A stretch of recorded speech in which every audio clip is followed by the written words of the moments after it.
Good morning, everybody. Just getting ready to go for a nice walk. It looks beautiful outside. I heard the birds singing. Super grateful for the warm weather. Clearly, you can tell that I love blue. Uh, Blue obviously matches my eyes. I just own a lot of blue. I don't usually wear it all together, but this is my new hat and I love it. And just trying to dress warm. I'm sure it's not above maybe 30 outside, so just layering up. And so, actually, with layering up, I wanted to talk today about the saying, you're only as sick as your secrets. That's a big one for me. I grew up in a family unit that's your outside never was the same as your inside. So if your family was struggling, or maybe there was something, going on inside of the bigger family unit, or maybe you weren't allowed to do something, whatever the case was. And I want to try to, make sure that I'm not too specific to protect the anonymity of my family members and all those kind of things. So just like a broad spectrum, right? Like, don't tell so-and-so. Don't say anything about it at school. And unfortunately, a lot of us in this generation, I would say maybe 20 to 30-year-olds, we grew up in households that were possibly either currently in an active addiction situation or our grandparents really struggled. Our grandparents are definitely part of the generation that owning a bar was normal. Maybe their parents owned a bar. Drinking at sock hops and all of these, outside the house activities was normal. Drinking and driving was normal. And so a lot of us are affected by, 70 years ago, I guess, whatever those people were doing. And so I just always felt like I was never allowed to say what was truly going on. I kind of always had to teeter-totter and make sure that I wasn't giving up someone else's secret, that I wasn't being too transparent, that I didn't say something that was going to make me get questioned or have someone else get involved that my family didn't want. There was two lives, behind closed doors, in front of closed doors. I will say my parents went through a pretty nasty divorce when I was 6. And kind of after that, it was two separate households. Whatever went on here didn't go on here. Whatever went on here didn't go on there. And we just kind of had two separate lives. And I think that happens a lot with a lot of kids and a lot of divorces. But that was really challenging for me. I was not the kid that was able to do that successfully or gracefully or come out whole when I was finished. And to this day, I feel like there are particular things that I can tell particular people. And if I'm too honest or too transparent, that can hurt someone's feelings. I can say something that I truly want to say, but not say it nicely. Sometimes that's true. So sometimes I don't keep a secret, but sometimes I'll say something, but I don't say it nice. And sometimes that comes from a hurt place, right? Inside of me is hurt from whatever I'm saying. And so I say it. And the saying is, hurt people hurt people. And so sometimes that happens. Not proud of that. Definitely working on it, but it does happen sometimes. And sometimes I feel like I live a life of trueness and wholeness and vulnerability in my everyday life. And then with anyone in my family, anyone, I'm not true and whole and vulnerable with them.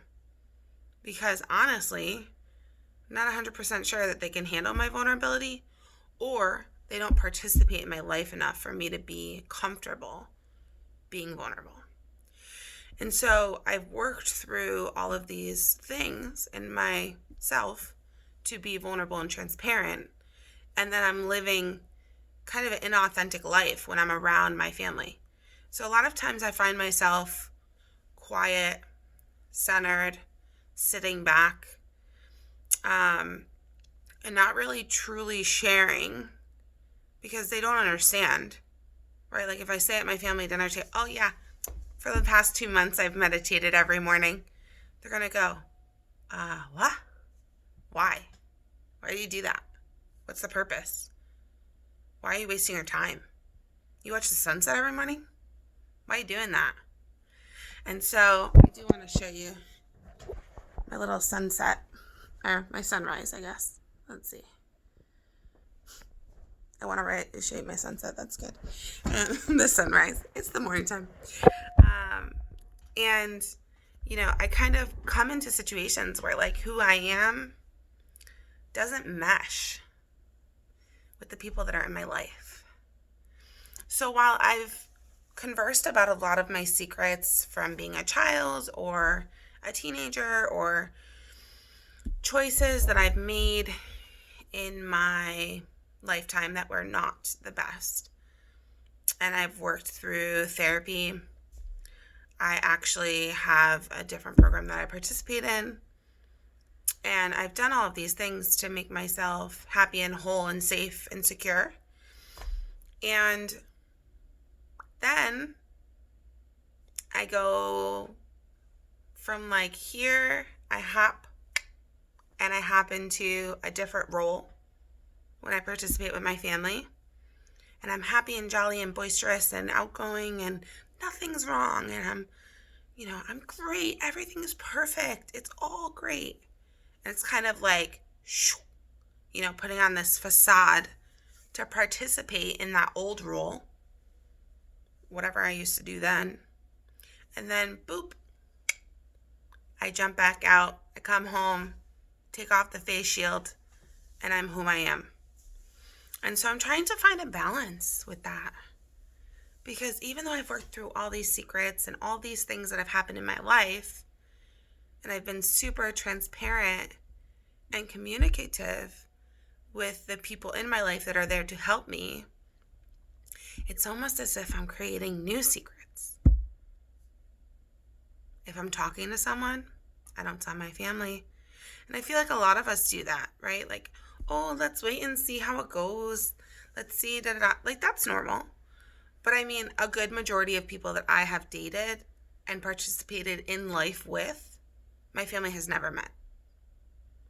Because I'm just not sure that those people that I've met are transparent enough, but also participating enough in my life to where I'm like, yep, this is working, this is going, this is great.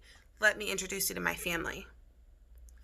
So I would say that recently I really haven't talked to anyone to like date them, where it's like a full commitment. But I really, the next time, want to do it different. Right? And so there's a lot of things that go into that. And like, what does that look like? Right? Like my family's never really known a lot of my friends because they don't really have the same belief system. They don't really see things the same. And I don't want the confrontation and the chaos and the inconsistency and the insecurity and all of that. I consistently have 2 different lives. A life with my family and a life by myself. And all of my friends and my boyfriends and the people that I participate in life with every day, they live here. And my family, when I jump back in, they live here. And so I'm not sure if I'll ever be able to merge those lives, truly. Because for me, as I spoke on yesterday, for me to feel safe and secure and whole, I have needs. And I'm not going to accept a half-assed participation. I'd rather just not have it at all. If you can't meet my basic needs for me to feel comfortable. I'm kind of at the point where like I'd just rather not have it, right? And there's certain people in my life where like we have created sustainable relationships in a different capacity. But majority of the people that participate in my life on a regular basis understand that I'm a very loving, nurturing human, right? They're going to allow me to be a loving, caring, nurturing human. And in return, my love language and the way that I receive love is words of affirmation. So they're going to say, good morning. They're going to say, hey, Kimmy, just thinking about you. Just reaching out. I see you. I feel you. I know you're struggling. I see your struggles. Whatever it may be. And they're going to participate in a way that makes me feel loved. And so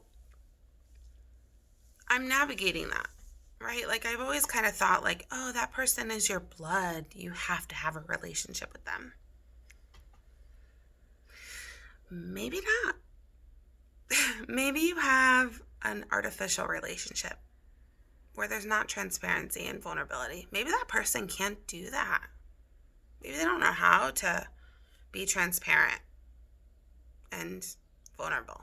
Maybe that's really uncomfortable for them. Maybe they can't admit when they're wrong. I mean, I'm not perfect. I still struggle sometimes. But maybe they don't have that skill set. And so you're requiring and asking them to do something that they don't even know where to begin.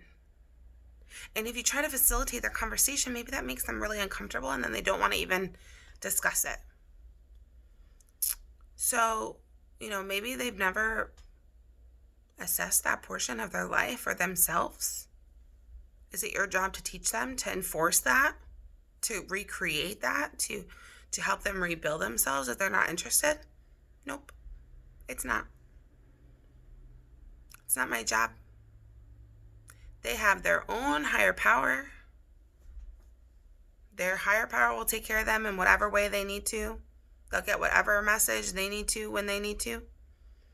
And they'll live their own lives. So what I'm learning is that I don't need to recreate new secrets. That if I want to live my own life and not share, it's not necessarily a secret. I'm protecting my soul. I'm protecting who I am truly and wholly. And I'm not risking relapsing to my old self to try to show someone who I am, to try to prove I'm a new person. Look at me, right? So I'm just being who I am. So, maybe figure out, do you have some secrets? Do you have some baggage that you're carrying around with you that maybe you don't need to? Maybe it's not your baggage. Maybe somebody else gave it to you when you weren't paying attention, when you were too little to know. Maybe you can just let it go, work through it, be a different human. Sometimes if you talk about those secrets from when you were 6, it's a little weight off your shoulders. You don't have to carry it all by yourself. The sun is going behind a cloud. What a good ominous setting. I think that's the proper word. You don't have to be behind a cloud. You can be the bright sun. Sometimes it's not even yours. So maybe for today, let's think about, do we have some secrets? Do we have some secrets that we don't even own, but we've been carrying for 20, 30 years? Can we just open the backpack and let them go? I don't see why not. But just be aware. Sometimes you open that backpack and it's overwhelming. Do you have support? Do you have someone that you can call? You can call me. But do you have someone else that you can call that can support you and walk you through that, what that looks like? Maybe finding some support would be helpful. So, I'm going to go for a walk because I'm already suited up. And maybe tomorrow I won't be in so much blue. Who knows? But it's so warm. This is like the warmest setup I got. I got a pair of leggings, sweatpants. I got a running shirt. Then I got a hoodie. And then I'll do a little bit of this. And then I'll be like part of the blooming group, you know? I know that this is teal, it's not blue, but still. All right, friends. So, let's continue all together to heal through the hurt. Okay? I'll see y'all tomorrow.